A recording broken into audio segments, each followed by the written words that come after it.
Tërhiqja e firmave nga deputetët e opozitës për të gjithë kandidatët për postin e avokatit të popullit ndezi diskutime të forta në Komisionin Parlamentar të Ligjeve. Ti ishe i detyruar, ti do të ishe i detyruar të merre vullnetin tim të fundit. Vullnetin tim të fundit ka qenë ai. Dhe ti, edhe sikur të them, vullneti jot i fundit deri në datën 2 dhjetor ka qenë mbështetjes kandidat. Nuk e vendos ti atë punë. Ti tani po ja çon seancës. Un po të them tani, edhe sikur seancë thoja. Filan bishtetë nuk e mbështet, ti i detyruar ta shënosh. Ti po i çon sot seancës një gënjeshtër, po i thua që filan deputet e ka dhe firmën e Gens Strazimir Tarian Ndojës apo të Teti Blushit. Nuk e ka. Fal të lutem. Por deputetët opozitar deklaruan se tërheqja është bërë zyrtarisht dhe publikisht, duke argumentuar se në këtë situatë procedura për zgjedhjen e kandidatëve nuk mund të vijojë më.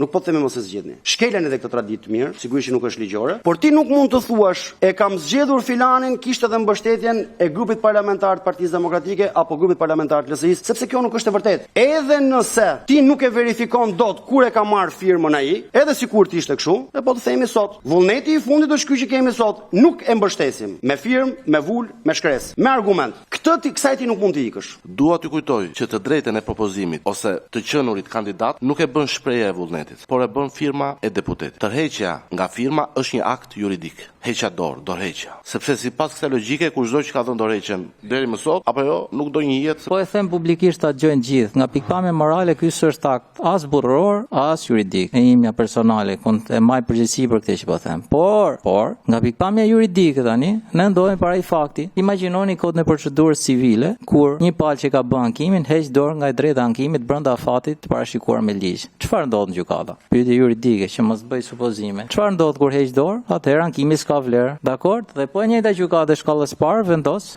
mos kalimin e seancës dhe vendos atë deklarimin, apo jo, e bën me deklarim që ky ankimi s'ekziston më dhe shkon fare në apel çështja. Nga ana tjetër, kryetari socialist i komisionit Ulsi Manja kundërshtoi qëndrimin e opozitës duke nënvizuar se vetëm seanca plenare ka autoritetin për të marrë vendimin final, sipas tij, edhe vetë deputetët e opozitës kanë mbështetur me firma më shumë se një kandidat, gjë që e bën të pavlefshëm pretendimin për bllokimin e procesit. Në mbledhjen e datës 17, kur është miratuar lista me 26 kandidatët, që është përcjell grupeve parlamentare dhe deputetëve për të mbështetur me 28 firma, ka një deklarim timin publik të shënuar dhe në proces verbal, që kam thënë, si rregull, grupet parlamentare duhet mbështesin një deputet, një kandidat. Por, me sa duket, ka prevaluar kushtetuta, ligji organik i avokatit popullit dhe rregulloria e kuvendit. Pavarësisht debatit, socialistët votuan pro, ndërsa opozita votoi kundër duke çuar përpara listën me 6 kandidat. Me 9 vota pro dhe 3 kundër, komisioni vendosi që lista t'i kalojë seancës plenare të 11 dhjetorit ku pritet vendimi përfundimtar.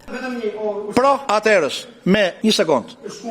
Kundër janë. Atë sa janë pro? 9 pro, 3 kundër, miratohet raporti i komisionit për çështjet ligjore dhe administratën publike me 6 emrat që plotësojnë kushtet, kriteret dhe kanë 28 firma për të vazhduar në seancë plenare garën për pozicionin e avokatit popullit.